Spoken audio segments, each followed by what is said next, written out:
Anong itigil? Amanda, mahal kita. Kausapin mo si Carol, sabihin mo sa kanya na huwag siya magsusumbo kay Arnaldo. Pwede pa tayo. Yung boses mo. Sa tingin mo ba, pakakawalan tayo ni Arnaldo? Paano ka? Amanda, huwag mo akong intindihin. Halika, sumama ka sa akin. Lumayo na tayo. Halika na! Ha?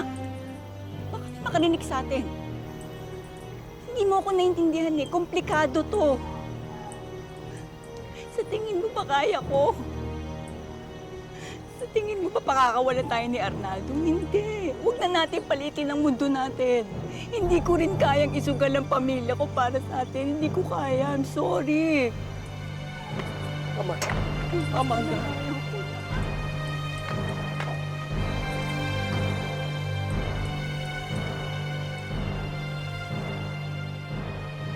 Colette. Mayor Camacho. Gobernador, kumusta po kayo?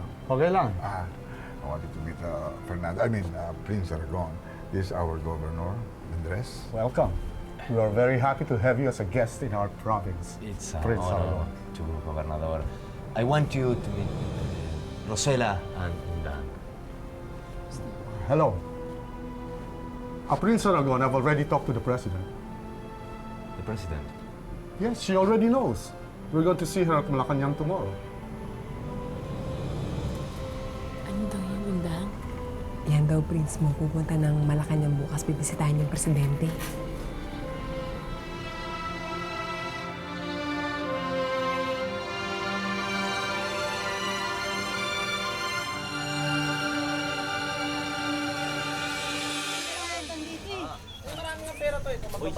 Rodelio! Pare, wala mo sa kami pupunta. Pupunta kami sa munisipyo at kukunin ko yung pabugya ko kay Mayor. Nomi, wala kang makukuha ang premyo. Alam niyo ba, hindi terorista si Fernando. Talaga? Hindi siya masamang tao? Kala ko pa naman magkakapera na ako, napurnanda pa.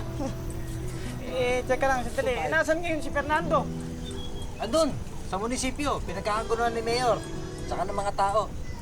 Alam niyo ba, yung taong yan walang amnesia. Niloloko lang tayo. Ay, ganun. Biruin mo nga naman, hindi pala siya pangkaraniwang taong tulad na. Ha? Hindi siya pangkaraniwan? Eh, ano siya? Baka hayop. Hayop sa gwapo. Rodelio, ano nga ba si Fernando? Prinsipe, Berto. Prinsipe? Isa siyang prinsipe. Ano? Si Fernando, prinsipe? Ito namang si Rodelio, nanggagago pa eh. Prinsipe daw oh! Hindi ko nga kayo niloloko, prinsipe nga yun. Ayaw niyo maniwala sa akin. Sige, punta niyo sa munisipyo. Tara na nga sa munisipyo, tingnan natin kung totoo yung sinasabi niya. Tara. Gobernador, I can't accept that I can't see the President. I prefer to have low-key, you understand? I'm sorry, Fernando, but you cannot do that. Mabilis kakalat ang balita eh. Pati sa'yo magagalit ang presidente. Fernando, my dad's right. I think you better meet the president so she can legalize your stay here in the Philippines. Ayaw mo ba nun? Dito ka natitira sa amin. Fernando, pumayag ka na. Kung yun lang ang paraan para makatira ka dito sa bansa natin. Sige na. Okay. If that's the only way I can get to stay here with you, okay. Okay, Gobernador, I will see the President tomorrow.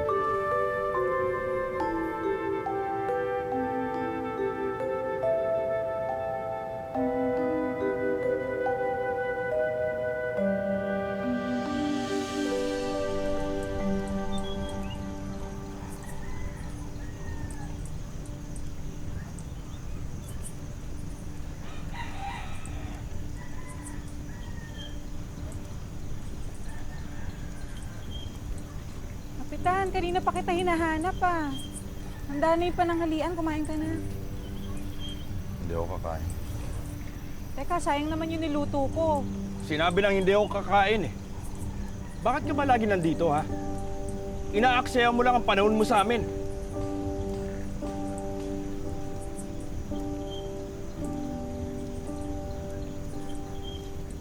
Gob, medyo pagpasensya mo na yung pagkain eh. Madali kasi yan lang na-prepare ng staff eh. Okay lang. Excuse me. Yeah, hello. Oh, Hepe. Talaga? Good. That's very good. Salamat sa balita. Thank you. Gob, Fernando. Yes. I just got a call from the police. They caught the guy responsible for all the bombings here. Good, great. So I'm clear now. Who's Yeah. the suspect? Oh, he's an ex-military man, a veteran of Mindanao. Kind of crazy, you know. The car that was bombed belonged to his wife. Probably wants to kill his wife. I mean, they got jealous, and you know, people here like that. Only in the Philippines. Yeah. By the way, where does the prince live here? Sa bahay ng kapitan ng baryo, sa Sitio Bato-Bato.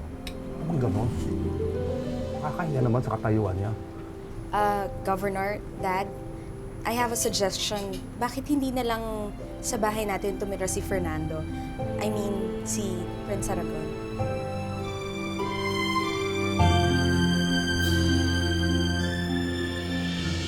Kapag doon siya nakatira sa atin, at least kahit naman anong gusto niya, madali nang maibibigay natin, di ba? Ano sa tingin mo, Rosella? Let me decide for you. From now on, you stay with me and my family. You are most welcome, Prince Aragon.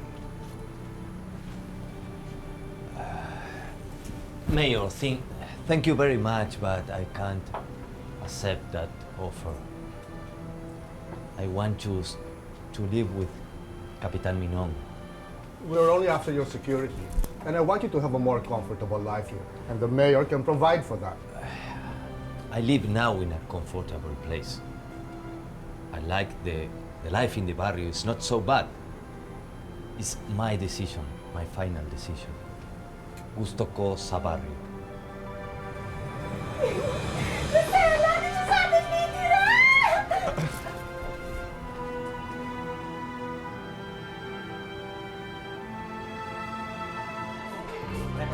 Saan kayo pupunta? Saan? Dito yan, sa taas. Saan ba? Pupuntahan ho namin si Fernando, yung kaibigan ho namin foreigner. Kausap pa siya ni Mayor at ni Governor Mendres. Tsaka hindi Fernando pangalan nun, no? Prince Aragon pangalan niya. Prinsipe siya ng bansang Lorena. Prinsipe? Prinsipe nga! Kaya hanggang yan lang kayo. Bawal umakyat. Halika na. Umuwi na lang tayo. Pamalita na lang natin sa iba. Maraming salamat to. Sige na, una na kayo. Una na kayo. Sige na. Sige na, una na kayo. Huwag na tayo sumama sa kanila. Punta na lang tayo sa palengke. Bili tayo ng ng corona. Ano naman natin ang corona? Para pag nakita tayo ni Prince Aragon, mukha tayo mga prinsesa. Oo,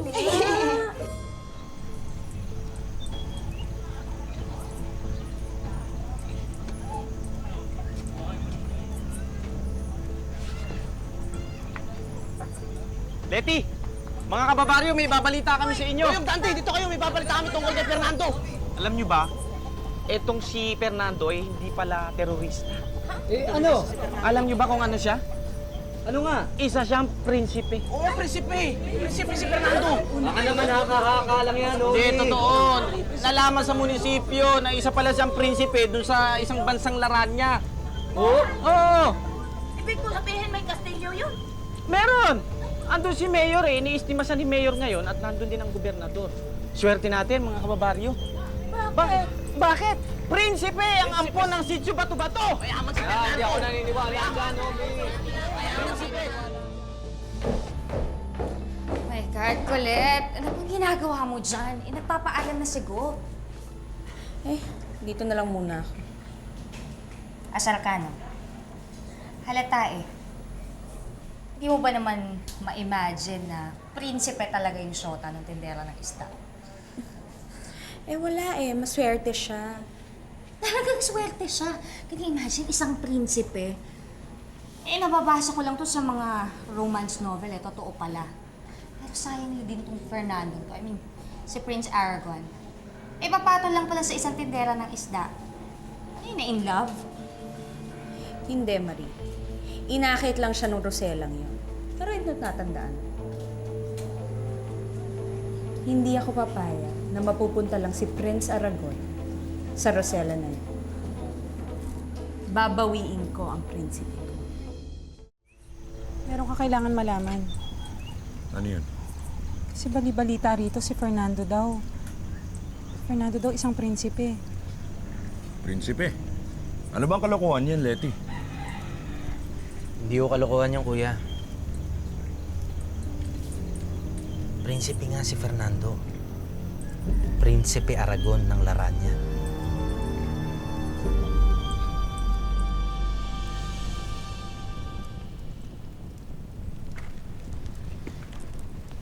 Alam mo, Gemma, hindi ko talaga maintindihan. Bakit ba ayaw talaga ng inay mo dyan kay Edwin? Baka dahil dun sa walang kwentang bagay na pinag-awayan nila ni Mayor. Baka nga. Paano yan? Makikipaghiwalay ka na talaga kay Edwin? O hindi ah. Ayoko nga. Hindi ako gaga para makapagbalik sa boyfriend ko, no? Alam mo, umuo lang ako nun kay inay. Kaya ikaw, kapag tinanong ka ni inay, ang isagot mo sa kanya, oo nga, nag-break na nga ho sila ni Edwin. Akala ko ba ayaw mo magsinungaling dyan sa nanay mo? Akala ko rin eh. Amanda, sa tingin ko, tama ang ginawa mo. Naitigil na ang pakikipagrelasyon kay Minong. Tama yung ginawa ko. Bakit ako nasasaktan?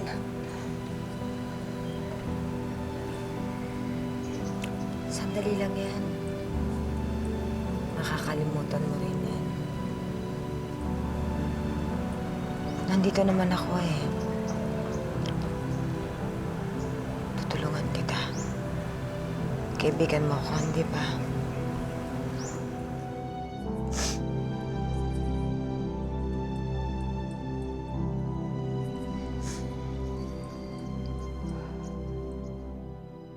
Kuya, si Ma'am Kulit ang una nakakita. Nakita niya ang litrato ni Fernando sa isang magazine. Prinsipe nga siya. Prinsipe Aragon, taga Laranya. Sa Laranya? Sa Europa? Pero paano siya nakarating dito? Ganito ang kwento ni Fernando. Tumakas daw ho sila. Doon sa bansa nila, dahil napatay ang magulang niya. Inagaw ho yata ng tiyo niya yung trono. Umalis ho silang magkapatid. Papunta yata silang Malaysia. Kaya lang lumubog ang barko nila. Nagkahiwalay sila dalawang magkapatid. At dito napadpad si Fernando. Teka lang, Rodelio. Lahat yan natatandaan niya. Ibig sabihin, bumabalik na yung alaala niya. Letty, inamin niya sa amin ni Rosella. Wala siyang amnesia. Niloloko tayo ng gunggong na yan. Rodelio, ngayon naintindihan ko na lahat kung bakit siya nagsinungaling noon. Maaring pinoprotektahan lang niya yung sarili niya. Kaya dapat hindi ka nagagalit sa kanya. Dapat nga maging masaya pa tayo dahil may kilala tayong isang prinsipe. Kung totoo nga siyang prinsipe. Alam mo, Rodelio, tama kuya mo eh. Ako naiintindihan ko rin si Fernando. Kaya ako sa'yo, tanggalin mo na yung tampo mo sa kanya. Ewan ko sa inyo.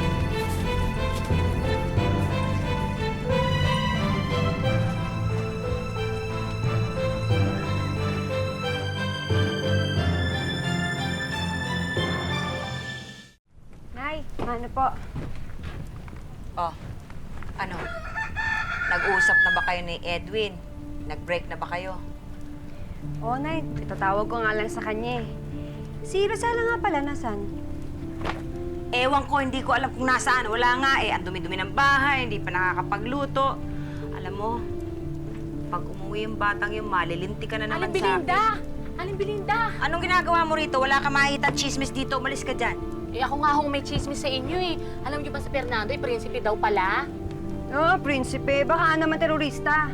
Patuloyin mo yan. Sige nga, patuloyin mo. Hindi AJ, mga talagang prinsipe siya. Yun ang balita sa bayan. Kaya nga nagkagulo mga tao dito eh.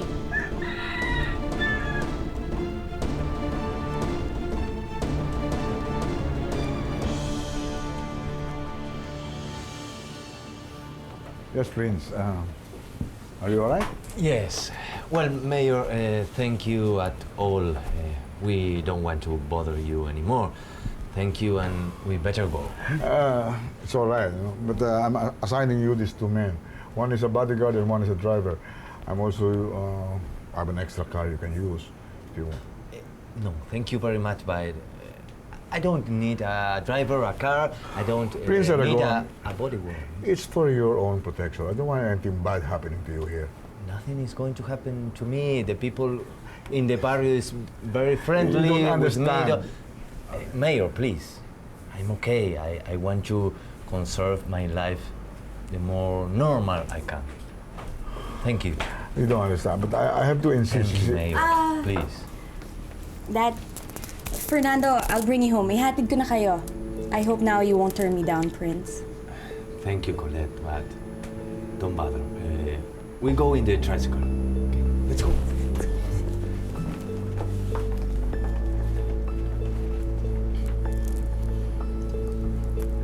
May kayabangan din tong Chonggong to. No? Ano kaya pakit ito sa puno?